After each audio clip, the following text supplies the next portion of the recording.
Hello Wanderers, and welcome back to the channel. If you're new here, my name is Gabriela, and today we're taking a look at my current stable Skyrim Load order for January 2023 on the Xbox. This is the mod list that works for my game after many hours of testing and years of modded gameplay, so take it as a guide for building your own, but make sure you always do your due diligence and read the description before installing or uninstalling any mod. If you have any questions or suggestions, be sure to leave them in the comments below. Now, let's get started. At the top of my list, I have a few staples that will always remain there no matter how much I tinker with my load order. That of course includes the USSEP, or the Unofficial Skyrim Special Edition patch, which fixes a myriad of issues and bugs with vanilla Skyrim. The Campfire Complete Camping System, which is an incredibly versatile mod and honestly indispensable for playing in survival mode. The Cheat Room mod, which is basically the console for consoles, allowing you to manage and control your game at your own pace. The Skyrim Graphics Overhaul, which updates several small but important parts of Skyrim, such as plants, furniture, clutter, and animals, among several other improvements that fill my personal need for a more vivid visual overhaul of Skyrim. A quality world map for a more vibrant and detailed map of Skyrim, and Cutting Room Floor, which re-injects a ton of cut content back into the game.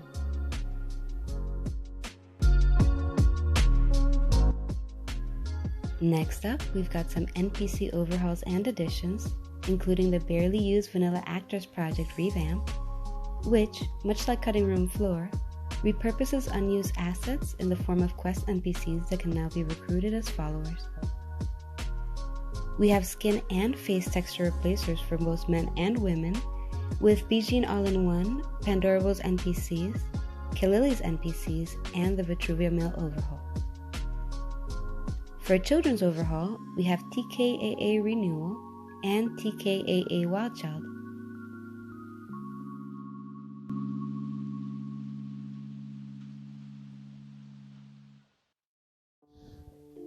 I usually end up having to place Sophia higher up on the list. However, I think I'll be swapping her out for Eris after my current playthrough, since she's been in my load order for a long time now, and I really want to try out the Light and Shade mod with a new character. Moving on to my favorite NPC clothing overhaul, Fashions of the Fourth Era by Sforzinda, which adds an unbelievable variety of clothing options to the world, randomizing NPC appearances for a more organic sartorial rhythm to your game. Same goes for Sforzinda's imitations and variations recolors.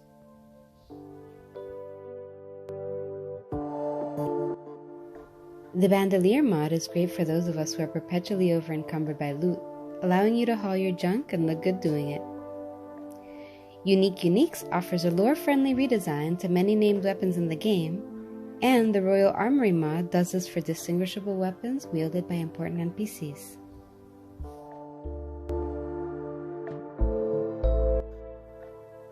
Standalone voice follower mods like Inigo, Recorder, Auri, and Lucian add so much to my playthroughs, especially when paired with patches for dialogue and gameplay cross-functionality with other mods. The Serana Dialogue add-on is further down on my list, and it has been a really fun addition to my game with some nice features and regular updates.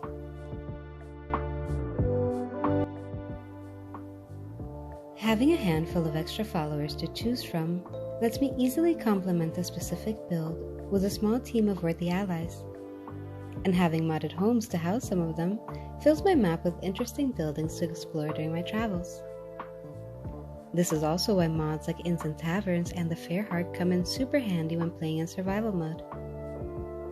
Mods like Leaf Rest by Akhmat, Dragon's Keep by Talk Dog, and Foxy by Eleonora always have a place in my game, among several other house and establishment mods like Björnholt, Cathedral of the Nine, Quaint Den by Rosella, Bitter Breeze Books, and Sketchy Schwava's Skooma Shop, a useful fence just outside of Riverwood.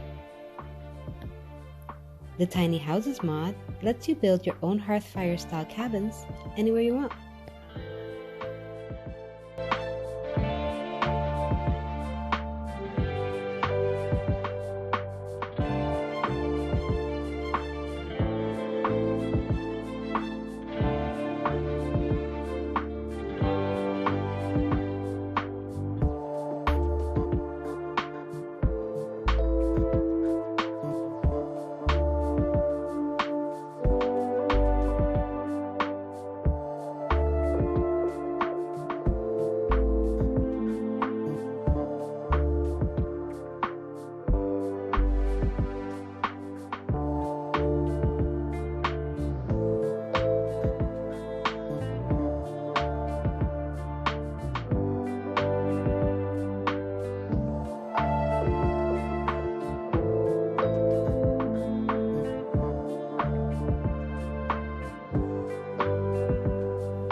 Now we have some practical follower and animal mods, including AFT, or Amazing Follower tweaks for improved follower management, convenient horses and swift steed stables, working hand in hand for a complete horses overhaul, from riding controls and logistics to new textures and quests.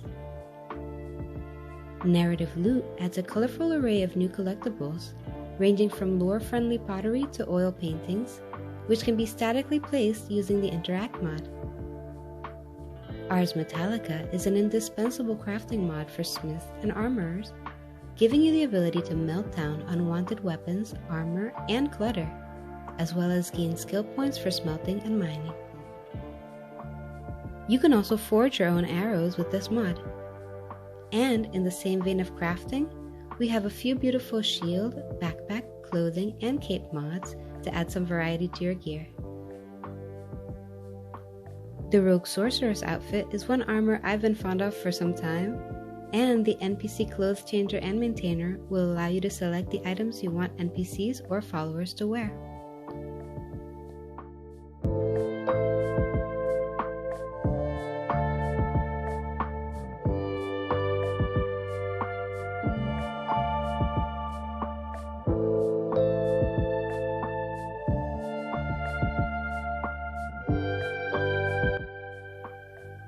Getting closer to the bottom of the list, we have some odds and ends, like small practical mods such as Grass Chopper, no player house requirements, and multiple adoptions, along with some mods for your canine followers, like Quiet Dogs, and no more stupid dog comments from friendly NPCs.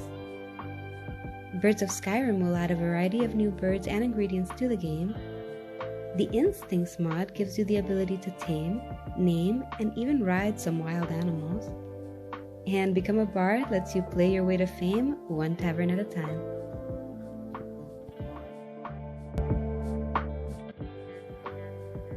Wearable Lanterns is an important mod for exploring dark ruins, and mods like Interact Build Decorate, Custom Family Home, and My Home is Your Home will let you easily customize both vanilla and modded player homes in Skyrim. Feminikins is my current choice for a female mannequin replacer. I just love its simplicity. Girly Animations and Cbbe are the mods that I like using for body and movement overhauls. And Serranaholic 1.5 is my favorite flavor of the Vampire Princess.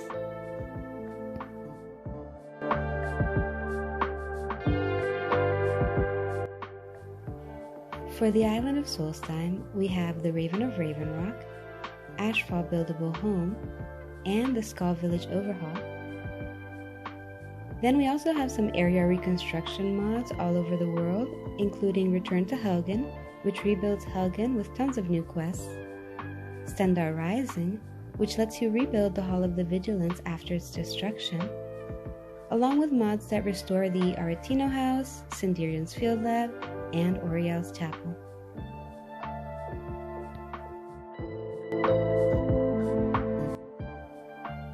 Here we have some small but mighty mods, including the Parthenok's Dilemma, Lighting the 7,000 Steps, Use Those Blankets, and Point the Way. We also have some bug fixes and patches in this section as well.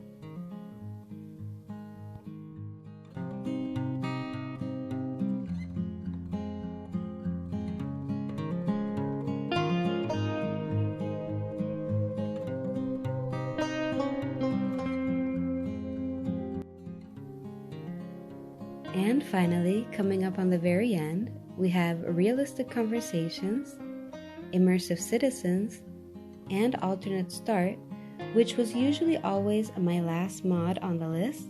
However, reading the description for RDO, I've realized that it's better to place that beneath it, and any patch that corresponds to RDO and any other mod that you have installed can go beneath that.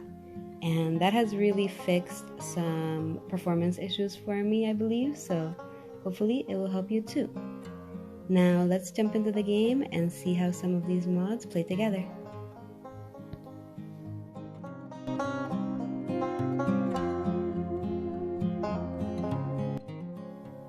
I've been playing Skyrim since the day it was released, and I've loved the Elder Scrolls even long before that. It always seems like there's more to uncover and explore, and the ability to mod the game only expands the ways I can rediscover it. I really enjoy mods that make small but significant changes, that pay attention to details and build upon the lore and functionality that such a complex game offers. I'm grateful for all the talent in the modding community, allowing each of us to play the way we like, and keeping the game alive for those of us who love it.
Expect to find a spacious tavern in such a remote location.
Thank you for joining me for this look at my 2023 Skyrim Load order on the Xbox. If you're new here, don't forget to subscribe and ring the notification bell so you don't miss out on future videos. Leave a like if you enjoyed the video or found it helpful. And until the next one, friends, stay safe and happy wandering.